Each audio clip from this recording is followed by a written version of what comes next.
अस्सलाम वालेकुम दोस्तों, ये है फ़िल्मी पोस्टरों का सिलसिला और आज के इस सिलसिले में मैं आपको मोहम्मद अली की 2 फ़िल्मों के बारे में बताऊंगा। बहुत ही खूबसूरत और नायाब फ़िल्में हैं। ये दोनों फ़िल्में सन 1981 को सिनेमाघरों की ज़ीनत बनी थी। पहली फ़िल्म फासले, ये फ़िल्म रंगीन थी, उर्दू ज़बान में बनाई गई थी और ये फ़िल्म 18 सितंबर 1981 को सिनेमाघरों में पेश की गई थी। हिदायतकार ज़फ़र शबाब की रंगीन उर्दू फ़िल्म आज से 45 साल पहले सिनेमाघरों की ज़ीनत बनी थी और नाकामी से दो-चार हुई थी। ये आगा सिकंदर की पहली फ़िल्म थी। इसके अलावा टीवी ड्रामा 50-50 के 2 जानदार किरदार जिनकी वजह से 50-50 मकबूल हुआ, यानी इस्माइल तारा और माजिद जहांगीर को भी इस फ़िल्म में कास्ट किया गया था कहीं, लेकिन 50-50 की ये कामयाब जोड़ी भी इस फ़िल्म को नाकामी से नहीं बचा सकी थी। इस फ़िल्म में मेहंदी हसन की आवाज़ में एक गाना मोहम्मद अली पर फिल्म बंद हुआ था जिसके बोल ये हैं, तेरी मेरी ये ज़िंदगी हालात का है एक सफ़र, और ये गाना बहुत ही मकबूल हुआ था। इस फिल्म से फिल्म बीनों को बहुत ज़्यादा उम्मीदें वाबस्ता थी जो पूरी नहीं हुई। जब ये फिल्म रिलीज़ हो रही थी तो ऐसा लग रहा था कि कराची में तो ये फिल्म गोल्डन जुबली मनाएगी, क्योंकि 50-50 की जोड़ी इस्माइल तारा और माजिद जहांगीर और वारिस ड्रामे का हीरो आगा सिकंदर के अलावा मोहम्मद अली, शबनम जैसी कास्ट इस फिल्म में मौजूद थी। लिहाजा सब बेचैन थे कि क्या रिपोर्ट आएगी, मगर अफसोस कि फिल्म ढेर हो गई और इसके बाद इसी इस्माइल इस्माइल तारा तो शबनम शमीम आरा की आंखों का तारा बन गए और कामयाब फिल्मी सफ़र शुरू किया। वो कई फिल्मों में नजर आए, लेकिन माजिद जहांगीर पीछे रह गए और फिर इसके बाद वो अमेरिका की उड़ान भर गए और वहीं सेटल हो गए। फिल्म सास AR शमसी थे, इसके ज़फ़र शबाब थे। फिल्म के मकालमे AS आफाकी साहब ने लिखे थे। स्क्रीन प्ले का काम बशीर नियाज़ साहब ने किया था। इस फिल्म की कहानी जलील अगवानी साहब ने लिखी थी। इस फिल्म के सितारों में शामिल थे मोहम्मद अली, शबनम बाज़गा, आगा सिकंदर, नन्ना कबीर, नजमा महबूब, जमील फ़करी, इस्माइल तारा और माजिद जहांगीर। ये फिल्म जिन सिनेमाघरों में नुमाइश के लिए पेश की गई वो फिल्म थे Nasheman, Rio Qayam, Arshi, Relax, Liberty, Hollywood, Iram, Nagina, Light House, Filmistan, Naseem, Sangam, Mizrab, Casino, Shahzad, Ruby, Sabar, Sangeet, Sheesh Mahal और ड्राइव-इन के अलावा Bambino cinema Hyderabad, Chandni cinema Hyderabad, Odeon cinema Hyderabad और चिराग महल सिनेमा लतीफ़ाबाद के अलावा हफीज़ सिनेमा सक्खर। इसके बाद मोहम्मद अली की एक बहुत ही खूबसूरत फिल्म, बहुत अच्छी फिल्म, गनमैन।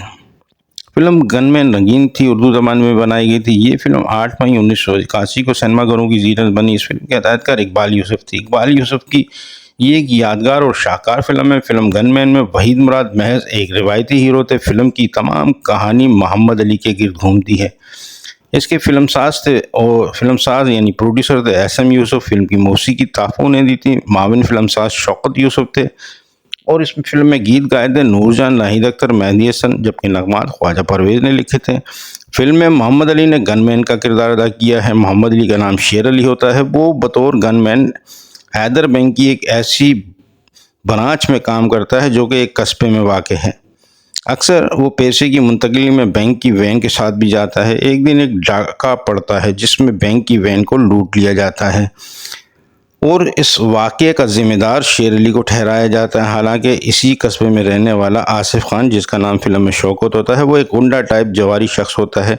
वो इस डाके में मुलविस होता है।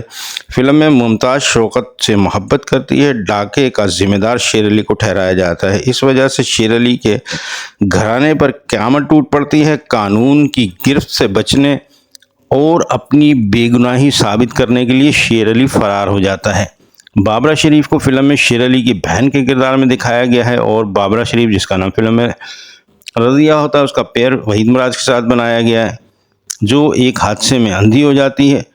आप अगर इस फिल्म को मुकम्मल तौर पर देखना चाहते हैं, इसकी मुकम्मल कहानी जानना चाहते हैं, तो आपको ये फिल्म यूट्यूब में देखनी पड़ेगी। बहुत अच्छे प्रिंट के साथ ये फिल्म यूट्यूब में मौजूद है। इस फिल्म के मरकज़ी किरदारों में मोहम्मद अली बतौर शेर अली जलवागर हुए हैं और उन्होंने अपने किरदार को बड़ी खूबसूरती से निभाया है। फिल्म में नगमा बेगम ने साबरा का किरदार अदा किया है जो मोहम्मद अली की बीवी होती है और उन्होंने शहंशाह जज्बात मोहम्मद अली का भरपूर साथ दिया है।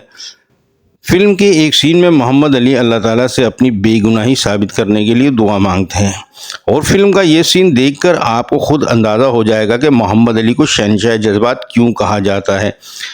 वहीद मुराद ने इस फिल्म में DSP मोहम्मद इनामदार का किरदार अदा किया है। मेरे ख्याल में ये एक प्लेन किरदार था। इस किरदार में कोई ऐसी खूबी नहीं थी जो फिल्म में जान डाल सके। फिल्म में वहीद मुराद साहब के किरदार का मजबूत ना होना भी इस फिल्म की एक कमज़ोरी कड़ी थी। आसिफ खान ने शौकत का किरदार अदा किया है और अपने किरदार के साथ खूब इंसाफ किया। जब भी वो स्क्रीन पर नमदार हुआ ऐसा लगा जैसे वेस्टर्न हीरो आ गया है।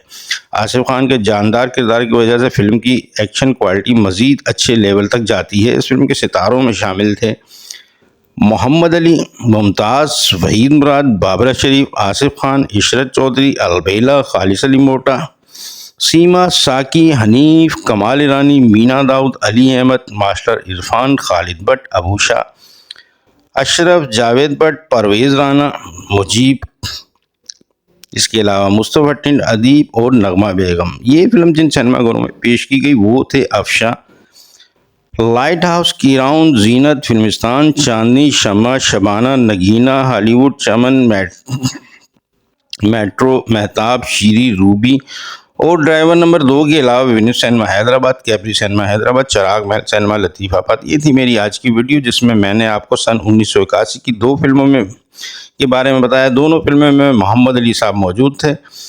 अगर आपको ये वीडियो पसंद आई है और आपने मेरे चैनल को सब्सक्राइब नहीं किया हुआ है तो मेहरबानी करके आप पहले मेरे चैनल को सब्सक्राइब कीजिए और इसके अलावा कमेंट करके अपने ख्यालात का इजहार ज़रूर किया कीजिए। वीडियो को लाइक भी किया करें क्योंकि आपका लाइक और कमेंट मेरे लिए बहुत कीमती होते हैं। बहुत बहुत शुक्रिया। शाद रहें, आबाद रहें।